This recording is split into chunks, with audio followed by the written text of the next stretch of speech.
मैं नेहा जैन, सह आचार्य भूगोल, श्री प्रताप सिंह भारत राजकीय स्नातकोत्तर महाविद्यालय शाहपुरा भीलवाड़ा। आज का विषय है मानव भूगोल के इतिहास और विकास के अंतर्गत मानव भूगोल की फ्रांसीसी विचारधारा। मानव भूगोल के विकास में फ्रांसीसी विचारधारा के अंतर्गत प्रमुख विद्वानों ने मानव भूगोल के विकास में अपना महत्वपूर्ण योगदान दिया। आज मानव भूगोल की फ्रांसीसी विचारधारा के अंतर्गत हम ल्यूसियन फैब्रे और अल्बर्ट डिमांजिया के योगदान का अध्ययन करेंगे। फैब्रे को संभववादी विचारधारा का जन्मदाता माना जाता है। उन्होंने ही सर्वप्रथम संभववाद शब्द का प्रयोग किया। उन्होंने लिखा है कि मानव एक भौगोलिक दूत है, पशु नहीं है। वह सर्वत्र पृथ्वी की रचना की विवेचना में उन परिवर्तनशील भौगोलिक अभिव्यक्तियों के समन्वय को खोजने में योगदान देता है, जिनका अध्ययन करना भूगोल का एक महत्वपूर्ण कर्तव्य है। संभववाद की अधिक विस्तृत व्याख्या करते हुए फैब्रे ने लिखा है कि नियतिवादियों की तरह मानव को प्रकृति का दास या जड़ पदार्थ ना मानकर एक क्रियाशील प्राणी मानना चाहिए। कहीं अनिवार्यता नहीं है, सर्वत्र संभावनाएं विद्यमान हैं। मानव उनके स्वामी के रूप में उनका निर्णायक है। ल्यूसियन फैब्रे की महत्वपूर्ण रचनाएं इस प्रकार हैं। इतिहास का भौगोलिक परिचय, जो कि सन 1925 में लंदन में प्रकाशित हुआ। ज्योग्राफिक हिस्ट्री, जो कि 1922 में प्रकाशित हुआ। राइन इतिहास और अर्थशास्त्र की समस्याएं, जो कि 1935 में पेरिस में प्रकाशित हुआ। इसमें इन्होंने अल्बर्ट डिमांजिया के साथ सह-लेखन का कार्य किया। The coming of the book, the impact of printing hand, ये लंदन में 1976 में प्रकाशित हुआ। इसमें इन्होंने हेनरी जेन मार्टिन के साथ सह-लेखन किया। A new kind of history, जो इनका चयनित निबंध है, 1973 में प्रकाशित हुआ। अल्बर्ट डिमांजिया ब्लाश के शिष्य तथा डिमोंटनी के समकालीन थे। डिमांजिया ने अनेक शोध लेख प्रकाशित किए। डिमांजिया ने सोरबोन विश्वविद्यालय में सन 1911 से 1940 तक कार्यरत रहते हुए मानव भूगोल के विकास में शोध कार्यों के द्वारा अपना महत्वपूर्ण योगदान दिया और उन्होंने आर्थिक भूगोल पर भी कई लेख लिखे।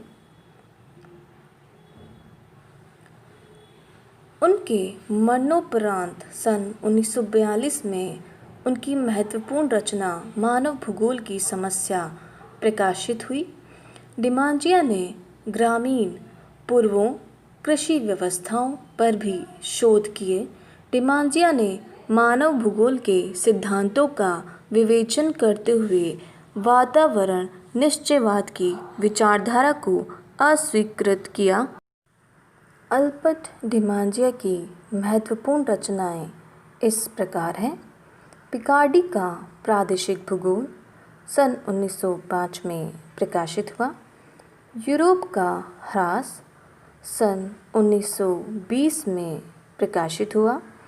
औपनिवेशिक भूगोल सन 1923 में प्रकाशित हुआ।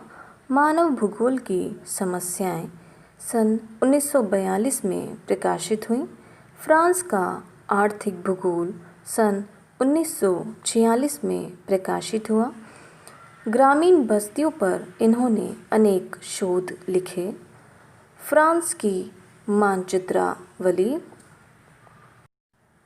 अल्बर्ट डिमांजिया ने भौतिक भूगोल, आर्थिक भूगोल, मानव भूगोल, प्रादेशिक भूगोल, ग्रामीण बस्तियां भूगोल, परिवहन भूगोल पर अपने लेख और विचार प्रकट किए हैं, जिनका कुछ सारांश इस प्रकार है। भौतिक भूगोल। पिकार्डी व लिमोसियन पर लिखे शोध लेखों में अपरदन चक्र के द्वारा भू आकृतियों के विकास का विवरण था। इनके विचार डेविस से अलग थे। इन्होंने भौतिक परिवेश में विकसित अपरदन चक्र का विचार प्रस्तुत किया और इनका यह चिंतन अधिक व्यवहारिक था। मानव भूगोल।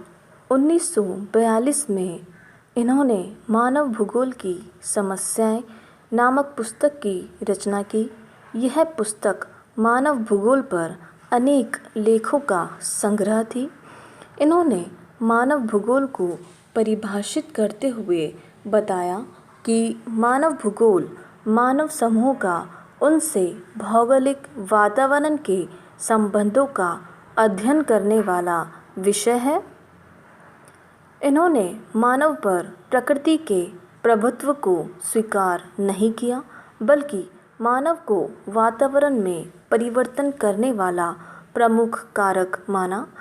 उन्होंने बताया कि मानव अपने कार्यों से भूदृश्यों का परिमार्जन करता है।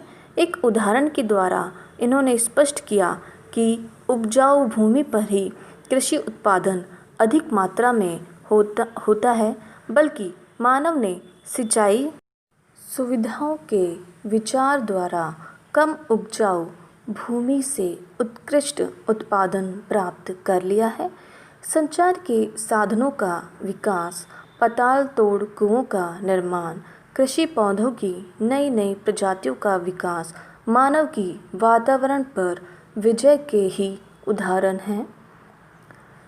इन्होंने मानव भूगोल में 4 तथ्यों का शामिल किया, जो कि इस प्रकार हैं। पहला, मानव जीवन पर प्राकृतिक वातावरण के प्रभाव का अध्ययन। दूसरा, मानव समुदाय पर सांस्कृतिक वातावरण के प्रभाव का अध्ययन।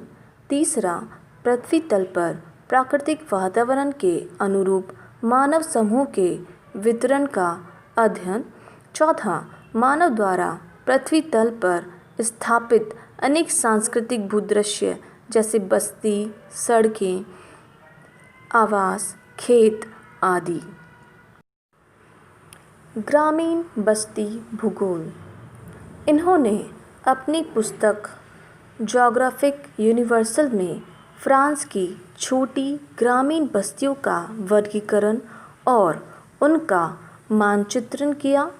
इन्होंने बताया कि ग्रामीण बस्तियों के बसाव पर कृषि कार्यों का प्रभाव पड़ता है।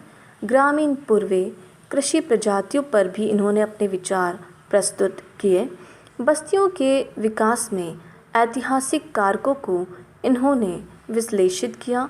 इन्होंने ग्रामीण बस्तियों पर अनेक लेख एनाल्स पत्रिका में प्रकाशित करवाए। ग्रामीण बस्तियों पर शोध कमीशन की स्थापना अंतर्राष्ट्रीय भौगोलिक संघ में इन्हीं के प्रयासों का परिणाम था। जनसंख्या भूगोल। डिमांजिया ने सुदूर पूर्व देशों में जनसंख्या समूहन, निग्रो समुदाय के लोगों का श्वेत समुदाय से संबंध पर अपने विचार प्रस्तुत किए। नगरीय भूगोल।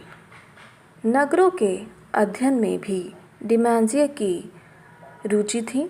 इन्होंने पेरिस नगर का अध्ययन प्रस्तुत किया तथा बड़े बड़े नगरों के विकास पर भी प्रकाश डाला और अपने विचार प्रस्तुत किए।